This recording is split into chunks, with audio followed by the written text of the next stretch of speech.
Hello friends, it's Shari, and today I'm making a really fun card.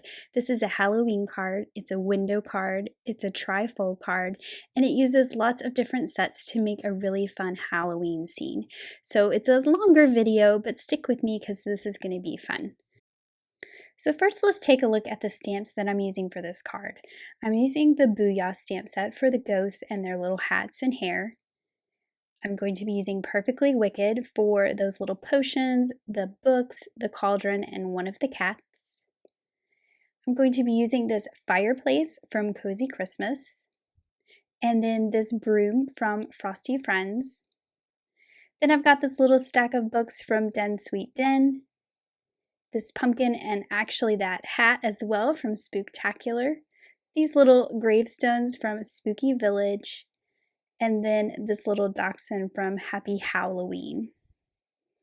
And now I'm going to color all my images. I've already stamped them out on some white cardstock with some jet black ink so that I can do Copic coloring.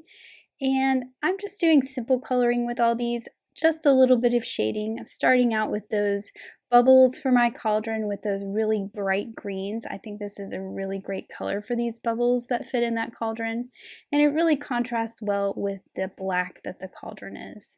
For the cauldron, I've just got 3 different shades of gray, and you can see I'm starting with the darkest on the edges, kind of pulling it in. Then I'm going in with the mid-tone, pulling it in even more, and then I'll go in with the lighter to get more of a highlight in the center. This just gives this cauldron a nice rounded look, so you kind of get the look of that roundness of the cauldron. This cauldron fits perfectly in that fireplace that we're going to color here in a little bit. Now for the little tombstones, these are actually going to be in a picture frame above the fireplace. So I'm just going to color them, but I'm not actually cutting them out with a die. I'm going to color a scene around them so that it fits into my little picture frame. So I'm starting out with some cool grays, adding a little bit of shading to the bottom. I'm going to color the grass in this image with a darker green, and then I'm going to come in with a lighter green and make a ground that these sit on. Now I'm going to pull this color pretty far out. It's actually a very small frame that it fits in, but just to be safe, I want to make sure that I color in a whole lot more than I'm going to need. So I've started with a darker green at the top, pulling it out with a lighter green, but then I felt like this was maybe a little bit too light, so you'll see I'll go in with an even darker one and darken it up a little bit because I wanted this to look more spooky and dark. Now for the sky, I'm using some blues, but I'm going to make them pretty dark so that it looks more like a night sky. So I've started by tracing around the top of my tombstones, and then I've pulled that color out. Now I'm going to go in with an even darker one, which kind of gives a little bit of shadow around them, which I think is a really nice look. I'm going to blend that out as well. And I'm just going to pull this up even higher and make sure that I have plenty of space covered. Then I'm going back in with that darker color and sort of outlining right along the ground line and right around those tombstones. So to move on to some of these images, this is the witch's hat from the Spooktacular stamp set. I really love this witch's hat and the shape of it, but you can see there are other witch's hats. There's one in Perfectly Wicked, and there's also one in Booyah, which I'm going to color as well for my little ghost. For this, I'm doing the classic purple hat. I did decide later that maybe I should have colored it a different color because the background is going to be purple, but I just left it because to me, a witch's hat is always purple. I've got that bright green belt around it and then that black buckle. For my other hat that's going to go on to my ghost head, I decided to change the colors up a little bit and do an orange hat. So this is really going to stand out. So I'm using 2 shades of orange. I just did a little bit of shading, then I'm pulling it out with that lighter color. And then while I have those oranges out, I'm going to go ahead and color my pumpkin. So again, I'm starting with the dark, kind of going around the edges and the top, and then I'll pull that out with the lighter. And then for this one, I'm actually going to get a third even lighter orange and color right around his face. I want him to have that sort of look like he's glowing, like the candle inside has lit up his face, and it's also going to light up the pumpkin a bit. So I'm just pulling that out with the mid-tone. I'm going to keep going with my pumpkin until he's finished with a green stem and then some yellow for his face. Now to go back to my witch's hat up here, I'm doing a black band around this, or I should say a dark gray, and then a yellow buckle on it. For the pirate's hat, I'm going to make that classic red hat. I'm just starting out outlining it with the lighter color and filling it all in, being very careful around that skull and crossbones. And then I'm going to go in with the darker and sort of pull it up from the bottom so you get a little bit of shadow where it will sit on the ghost head. Then for the skull and crossbones, I'm just going in with a really pale, cool gray to kind of color that in so it's not white. I'm doing the same thing for the ghost. I'm going to color these all the same way, so I'm just going to show one. I've traced around with that C1, and then I'm going in with the C00 to kind of blend it out. So it stays white in the middle and just has that gray outline. For my Frankenstein's hair, I'm using some greens. I'm starting at the bottom and making that darker, and then I'll pull it out to a little bit lighter at the top.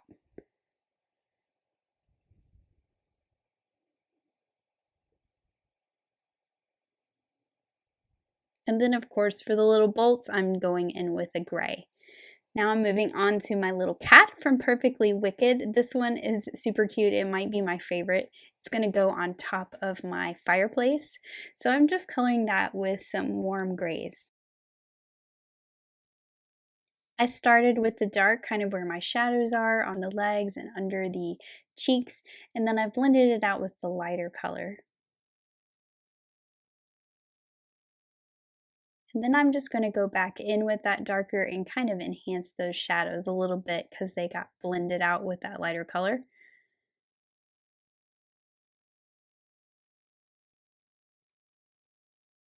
And then of course I added a little black nose. Now for the broom, I'm just using some dark browns to color that broom, nothing too complicated. Just pulling that dark color from that band that's around the broom, kind of flicking it out, and then I'll just fill it in with that lighter color.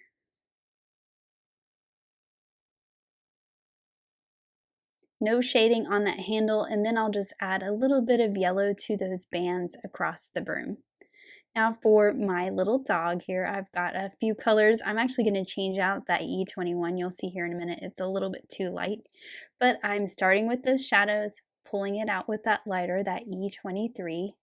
And then I felt that E21 was just way too light. It's not going to blend the way I want it to. So I'm going to switch that out for an E13. And I just felt that this little Halloween scene needed a little dog to go with that cat. I actually am going to add a few more elements around this little dog once I started composing my card.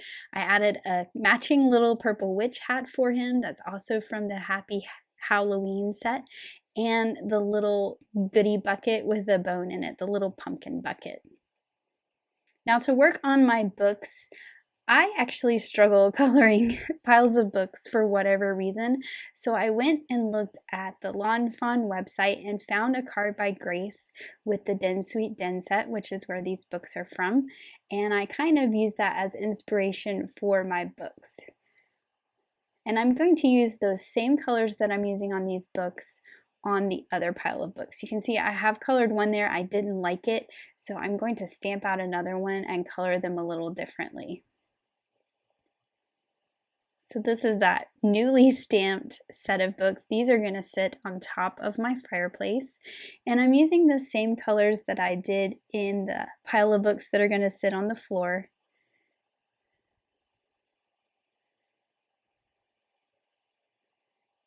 I'm going to add a little bit of gray to these. These are all the spines of the books, whereas the other ones you saw the pages, which I just think it's fun to kind of mix it up and have the two different sets of books in the one scene. Adds more variety.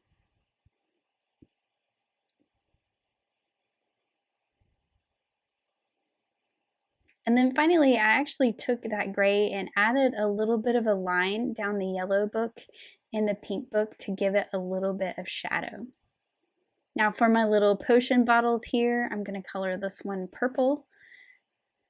and then I'll color the label a lighter color so that I can stamp the little stamps that say bat wings on them. So I can label this with what's inside. So I started out with a little bit of gray, and then I'm actually using a really light teal. I'm using that same color for the bottle of the smaller potion bottle, and then of course that really bright green.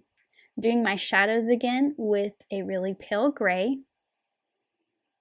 And then for my fireplace, I'm going to be really quick on this one. I'm not doing a ton of shading, but I thought it would be nice to kind of enhance those mortar joints of the bricks. So I'm going in with my darker color first. I'm tracing all those lines just to one side of the line, just very quickly. I'm also tracing that outside edge. And then I'll go and fill in with the lighter color. I'm going to do it in strokes all the way across so that you kind of get the linear look of the bricks. And you can see that darker sort of blends out a little bit. It's not quite as dark as it was when I first started. But I'll go back with that darker one and kind of draw that in and give it a little more shadow.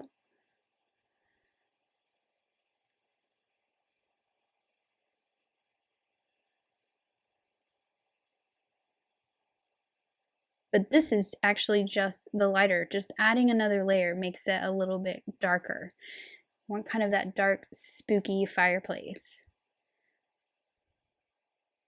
So back to my darker one, I can kind of enhance those lines a little bit more. Won't quite do as much as I did before. And then I'll just soften up the harsh lines just with a little flick of this lighter one right below that dark line. I kind of like that the coloring is not completely even. It gives it a nice texture. And then now I'm going in with that darker gray and just adding some little dots so I get even more texture on those bricks. Now for the mantle up here, I'm just going to color this straight with that T5. And then I'll do it again with another layer of that same marker, just pulling it in from the outside edges. Kind of gives it a little bit of shading. Now to add those little details to the books, so I'm going to stamp spells and tricks on the books and then bat wings on that bottle. So I'll use the coordinating dies to cut all these out with the exception of the gravestones. So you can see I've just cut that out in a square. I will trim that down later. But I have all my pieces here and I'm just going to set those aside, and now it's time to work on the card.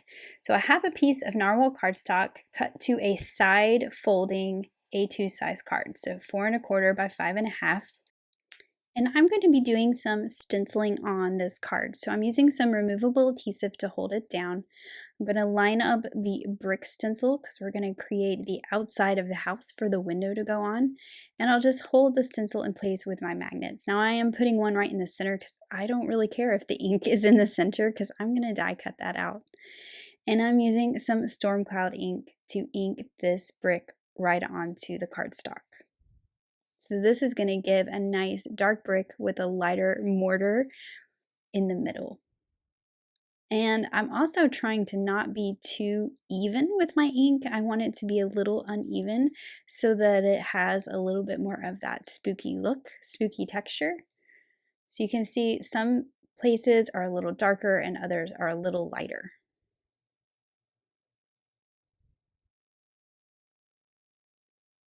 And I'm just moving the magnets, making sure I get all the way to the corners. I do want the corners all the way inked, but the middle doesn't matter quite so much. So you can see that window is going to cover up that part that's not really inked. Perfect. Now I want to do the same thing to the inside. So I've masked off at the fold. Not that that really matters because I'm actually going to cover that part up with some pattern paper. And so this is the back side of the front. So this is the stenciling that I just did is on the back of the part I'm stenciling now. I'm doing the same technique here, just kind of stenciling around, some places heavier than others, some places lighter, and I'm not worrying about the center because again, I'm going to cut that out because that's where the window is going to go.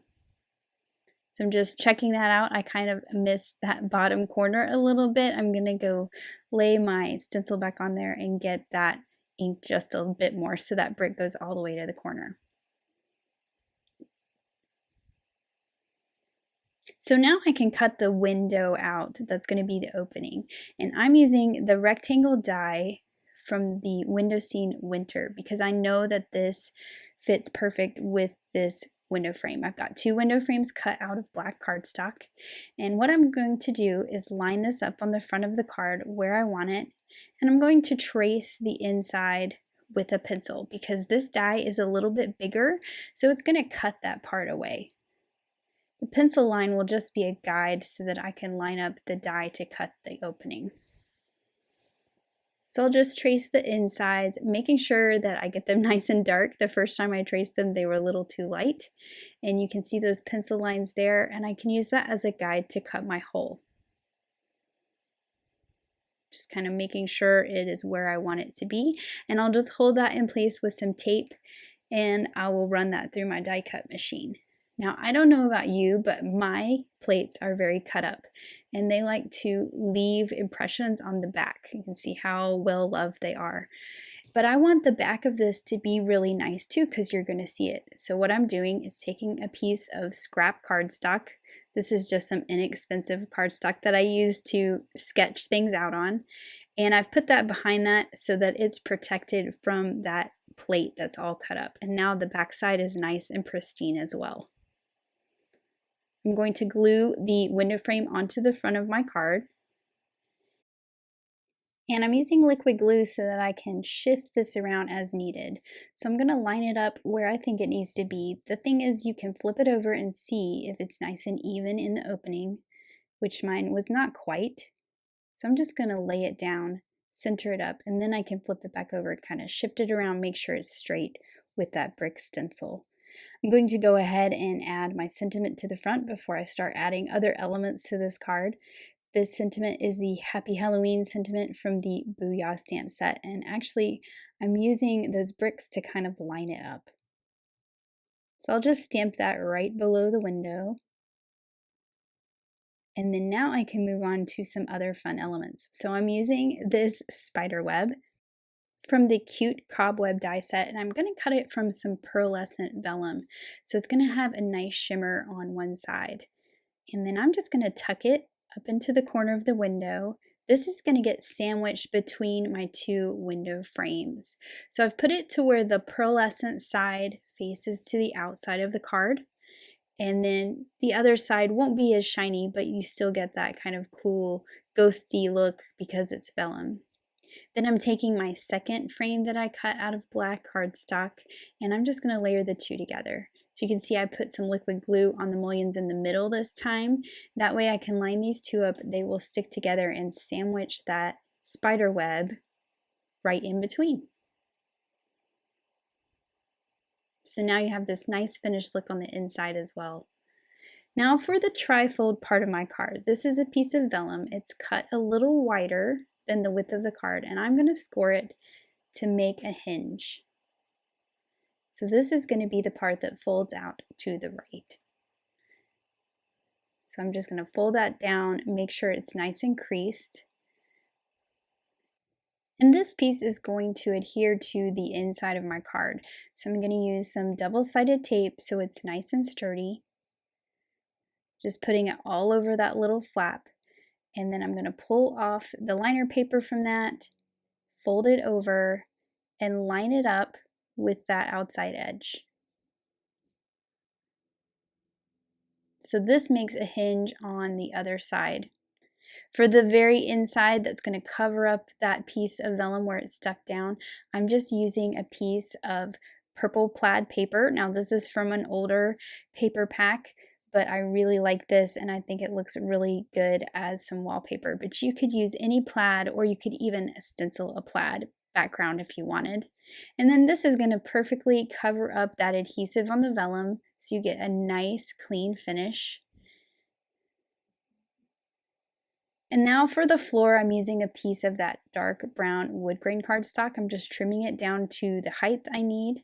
It's going to go across 2 of these panels, and then I'll just trim them apart so that I don't have to worry about a fold of multiple pieces of cardstock there in the middle. So even though it's continuous, it's going to have a break in it so that it can fold closed very neatly. And I'm just adding that, lining it up with the bottom of the card. And then now I'm going to make the inside of my fireplace. So I'm just going to trace this out on a piece of white cardstock with my pencil, kind of making the 3D box of the inside of a fireplace. And this is just a guide for my coloring. I'll enhance these lines a little bit with my Copic markers.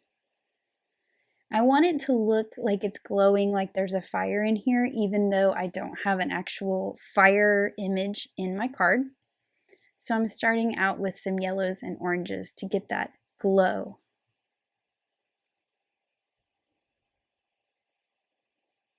And I'm just going to make sure I pull it all the way past the little pencil line box that I drew and fill it all the way into the bottom edge of the cardstock, because if you noticed when I drew this in, I lined up the bottom edge of my fireplace with the bottom edge of the cardstock. So I've got a nice glow going on, that cauldron fits there nicely, and now I want to bring in some dark, like the part that the light is not hitting quite as much. So I'm pulling in some grays, pulling that towards my yellow. You can see where they're starting to cross over. I'll go back in with the yellow and blend that out a little bit. So you kind of get that bright glow going towards the dark as it works its way out from where the fire would be.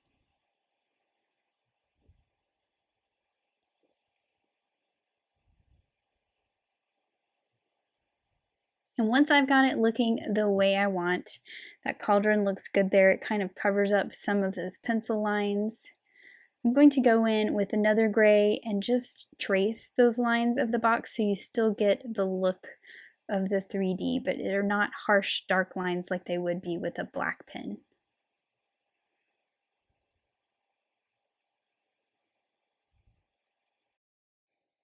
Now I have that looking the way I want, so I'm just going to pull in a little bit darker. I wanted some more dark on the corners. And then I'll just trim this out just with scissors. It doesn't have to be cut perfectly, as long as it's a little wider than the fireplace opening to where you can glue it to the back. So I'll just roughly trim this with my scissors. And then I can go ahead and put a little bit of glue around those edges and line it up. And now I have a complete fireplace for my cauldron to sit. So I can go ahead and put my bubbles in my cauldron, just adding a little bit of liquid glue to the bottom. Fill that cauldron up with that bubbling potion, and then I can go ahead and add this to my fireplace.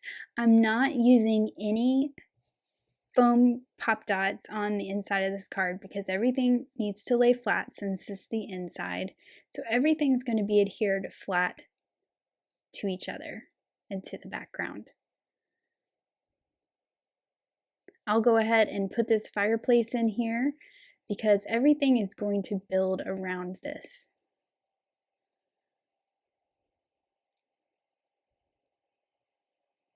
So I want it to look like it's kind of out from the wall a little bit.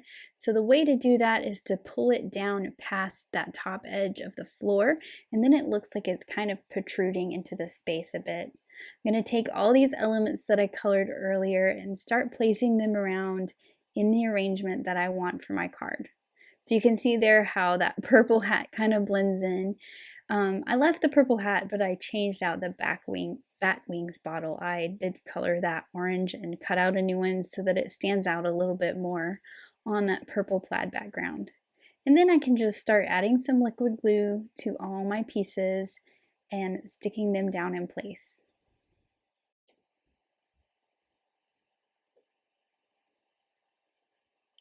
So I've got that little potion bottle in the corner, I have my books, and I have my bat wings bottle that I colored orange. It stands out much better. And then I like this little hat kind of left on top of the books. So this is kind of like the witch has stepped out for the evening or gone to bed, and this is where everything has been left. Got this little cat that's up on the mantle, probably about to get into some mischief. And then of course, because I don't want the back side of this to look empty, I've got that cute little pumpkin from Spooktacular, and then of course my little dog. And like I said earlier, I am going to add a few more elements to my little dog. There is a smaller spider web in the Build-A-House Halloween add-on, so I've cut a few of those, and I'm going to add those to my scene as well. This one I'm going to trim off one of the pieces of the spider web. This one's cut from some black cardstock, and it fits really well kind of in the corner of my fireplace. You can see that other one is in the top corner. That one is cut from some storm cloud cardstock. I really like this spider web up in the corner. I think it frames up this panel very nicely. And then I need to fill in the space above my mantle. So I'm going back to those tombstones I colored earlier. I'm using the Reveal Wheel rectangle window add-on to cut a little picture frame. You can see how that fits in there perfectly. And I'm just going to mark the size I need to trim this to with my pencil, trim it down, and it's going to fit right behind that frame. It was really hard to find an image small enough for this, but these little tombstones fit perfectly, and I think they go really well with my scene. So I've got that layered behind that frame, and then I can just add it above my mantle, and it fits in there perfectly. So I need some spiders to go with my spider webs, and there's a stamp in the Booyah set that will stamp the string that the spider hangs on, so that's what I've got here. And then there is also a nicely sized spider that I can stamp at the end of that string. And I'm going to add one up at the top with that little spider web as well.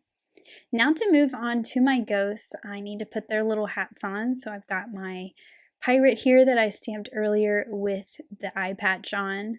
Got my little witch ghost, and then I've got my Frankenstein ghost. So I'm just adding their hats or hair. And then for the Frankenstein ghost, there is a little stamp in the set that has the little stitches. So I'm just going to add that to him.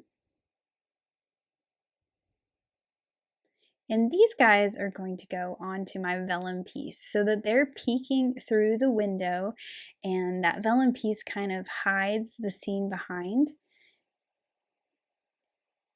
So I'm just going to put some adhesive on the back of each of them, and I'm going to place them using my tweezers so I can see where they're peeking out the window. So I've got my little pirate coming in from the right side, my little witch at the top, and then this guy's going to be in that bottom corner. And then to kind of cover up the back and make it look a little nicer, I just stamped them again on white with black ink, and I'm just layering these pieces behind. So that's kind of the back side of the ghost. I didn't worry about the hats and the hair, just to cover up the adhesive on the ghost. And then of course, nothing's complete without a little bit of glitter. So I've got my green glitter here that I'm adding to my potion. I've got a little bit of black stickles to the buckle of that hat. And then this is where I decided that this little dog needed some accessories. So I've got him a matching hat, and as well as his treat bucket. And then I'm adding some stickles to my ghosts too so that they sparkle. And of course, I'll have to be very careful and prop this up while the stickles dry. Then here is my finished card, and I am just so pleased with this. I love how it turned out. It turned out exactly like my sketch and what I had in my mind, and I just love all these different elements together to create this cute little scene.